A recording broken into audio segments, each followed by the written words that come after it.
Shalom. I'm Eddie Chumney of Hebraic Heritage Ministries, and we welcome you to this week's Focus Israel Report. In this week's report, we're going to be sharing with you regarding the current status of the Israeli-Palestinian peace process, and it is as follows. U.S. Secretary of State John Kerry is still working to finalize a framework peace proposal expected to be presented to Israel and the Palestinians in the near future. Because the U.S. framework will require both Israel and the Palestinians to make tough decisions and make major compromises from their original positions, Kerry is suggesting that the Israeli and Palestinian leaders be permitted to express reservations regarding the U.S. plan. However, the U.S. framework proposal will be the basis for the continuation of the peace talks. Kerry said that he believed that these conditions provide the only way for Israel and the Palestinians to politically be able to keep the negotiations moving. For them as leaders to be able to embrace an endgame, they need to have the right to be able to have some objection. In any peace deal, Kerry said, everyone understands that it's going to take some period of time for a transition. That's why it is phased, he said. What is critical, I think, is to give people a sense that there can be an end of the conflict and an end of claims, and that there is a framework within which it is all contained. Because of the challenges to agree on the terms of a peace deal, U.S. officials acknowledge that more time will be needed past the original deadline of April the 29th to reach a peace agreement. The U.S. now views the April 29th date as artificial and suggested that even a framework agreement might need more time given some important gaps still remain. One of these gaps is Palestinian Authority President Mahmoud Abbas's refusal to recognize Israel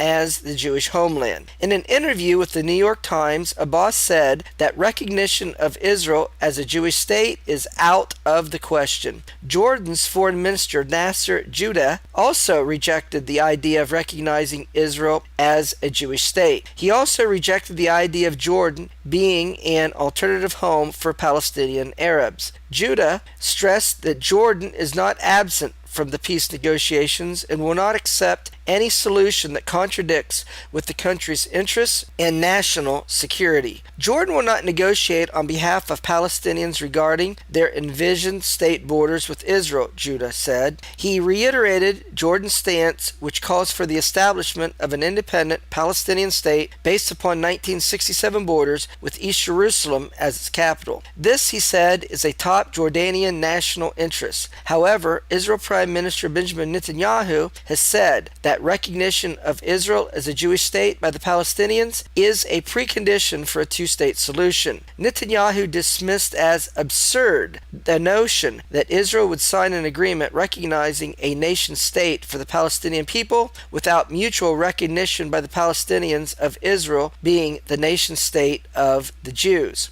According to various reports, Israel Prime Minister Benjamin Netanyahu has offered to give the Palestinian Authority full control of over 90% of the West Bank. However, the Palestinians want at least 97%. If Netanyahu's offer would be accepted, it would mean that between 72,000 and 108,000 Jews would need to be expelled from their homes. When vacating the Gaza Strip in 2005, only 10,000 Jews were expelled from their homes at that time. Under Netanyahu's proposal, Israel would keep the major settlement block areas with a majority Israeli population, including the Ariel block, Gush Etzion, Ma'ale Adumim, and the towns of Beit El and Karnei Shomron, along with surrounding communities. The Palestinians are demanding 97% of the West Bank, full control over eastern Jerusalem, including the Temple Mount, the release of all terrorist prisoners, the ability to arm the Palestinian police, and implementation of the so-called right of return, which would give millions of descendants of Arabs who left pre-state Israel during the War of Independence freedom to return to Israel. At the moment, Kerry is pressuring Israel Prime Minister Benjamin Netanyahu and Palestinian President Mahmoud Abbas to submit in writing their views and reservations on the U.S. positions he put before them in private one-on-one conversations. He proposes to embody their comments in a non-binding paper to be the framework for further negotiations. That paper has 2-1 support in the top Israeli threesome of Israel Prime Minister Benjamin Netanyahu, Israel Foreign Minister Avigdor Lieberman, and Israel Defense Minister Moshe Ya'alon. Netanyahu accepts it as a basis for negotiations, but wants changes with reference to Palestinian recognition of Israel as a Jewish state and less clarity on the extent of swaps for the settlement blocks remaining on the West Bank in a Palestinian state as well as Jerusalem. These issues should be left vague, according to Netanyahu. However, it is also being reported that Netanyahu promised senior officials in the Jewish Home political party that the U.S. framework for peace between Israel and the Palestinian Authority will not be allowed to become reality. A senior official from the Jewish Home political party said, "We made it clear that we will not stand by this, that is the U.S. framework, and this was promised to us by Netanyahu." The Jewish Home political party has threatened to leave the government coalition in the event that Netanyahu agrees to accept an interim agreement that would require Israel to give away land for a Palestinian state. When the U.S. framework proposal has been revealed, Jewish Home political leader Naftali Bennett said, "If this thing is not consistent with our principles, we won't remain in the government. And if it is consistent with our principles, we will be in the coalition and will strengthen the Prime Minister." He said that there are many questions with regard to how events will unfold after Kerry's framework is made public. There is the issue of whether Netanyahu would say yes to the framework or no to the framework, said Bennett. Then he asked, do ministers vote yes to the cabinet decision or no to the cabinet decision? He added the questions, would Netanyahu say yes to a signature or no to a signature and what is written on the document? Only once he has the answer to all these questions, Bennett said, would he know how to proceed. I have no objective to be in or out of the government, he said. I think we are serving Israel exceptionally well in this government. It is a good government. The state of Israel was not created because of the Holocaust. It was created because of the Bible. Our role is to transform it into a real Jewish nation, Bennett said. Israel has been paying for decades for U.S. policy mistakes in the Middle East, and that Israel should not have to pay any more for them, he said. The U.S. insisted on instituting elections for the Palestinians, and they elected Hamas. The U.S. insisted that Israel withdraw from the Gaza Strip, and in return we got tens of thousands of rockets on southern Israel after democratically elected Hamas took over the Gaza Strip. Israel Foreign Minister Avigdor Lieberman urges full acceptance of the Kerry framework. He said, there is a rhetoric battle for who is blunter, who is more litigious. Kerry is a true friend of Israel. I don't see what is wise about taking friends and turning them into enemies, Lieberman added. I support a peace agreement, but not at any price. According to him, the unity of the people is more important than the unity of the land. He further added that Kerry is leading the process correctly. Israel is conducting talks with the United States, and the Palestinians are also conducting talks with the United States. We are now talking about the principles so that we can later directly negotiate with the Palestinians without any mediators. Lieberman reiterated that he supports a land swap in the framework of a future agreement with the Palestinians. Israel Defense Minister Moshe Ya'alon rejects the Kerry plan, mostly because of security concerns. Israel Deputy Defense Minister Danny Danon criticized Kerry and the U.S. Framework Peace Plan by saying, we cannot negotiate with the Palestinians when Secretary Kerry is pressuring Israel, threatening Israel, that we must sign the deal today, now. That is not the way to support an ally. This is not the way to support Israel. Danon further said, Israel wants to negotiate, but we will not do it under the pressure coming from Secretary of State Kerry. Israel will not go back to the 1967 borders, Danon emphasized. We will not divide Jerusalem. I expect Prime Minister Netanyahu to tell Secretary Kerry, we appreciate your efforts, but we cannot do what you expect us to do. Regarding his efforts to push forward the Israeli-Palestinian peace process, Kerry said, I'm not going to be intimidated and back down. Israel Justice Minister Tzipi Livni, Israel's chief negotiator in peace talks with the Palestinians, rebuked her fellow ministers for comments criticizing U.S. Secretary of State John Kerry's efforts to reach an agreement between the two sides. She said that some members of the governing coalition were opposed to any kind of peace agreement and that the recent verbal attacks on Kerry were shocking. Meanwhile, a group of rabbis wrote in an open letter to U.S. Secretary of State John Kerry that through his current mediation efforts between Israel and Palestinian negotiators, he has declared war against the God of Israel. The rabbis warned that the secretary must cease such activities in order to avoid divine punishment. The letter was sent by the Committee to Save the Land and People of Israel,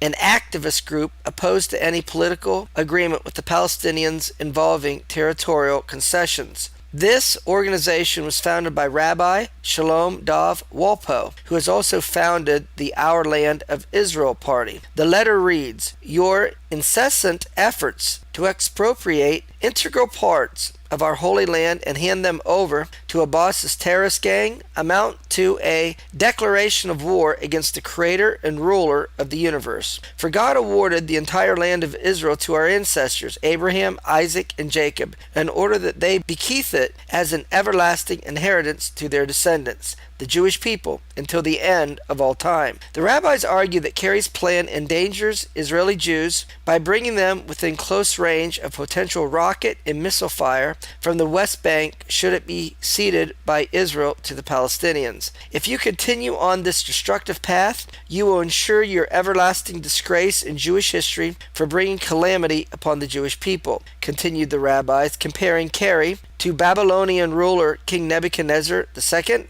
and Roman commander and future emperor Titus, the two enemies of the ancient Jewish kingdoms who destroyed the temples in Jerusalem and Jewish sovereignty in the land of Israel along with them. "By the power of our holy Torah, we admonish you to cease immediately all efforts to achieve these disastrous agreements in order to avoid severe heavenly punishment for everyone involved," they threatened. The letter was signed by Rabbi Wolpo, along with 4 other rabbis, including Rabbi Israel Ariel, the founder and chairman of the Temple Institute. Regarding the issue of the Jordan Valley, Abbas said that he would agree to let Israeli troops remain in the Palestinian state for a transitional period of 5 years to work with Palestinian and Jordanian security forces and reassure the Israeli public that it's not going to get hit with thousands of rockets as was the case after the disengagement from the Gaza in 2005. After the 5-year transitional period, Abbas said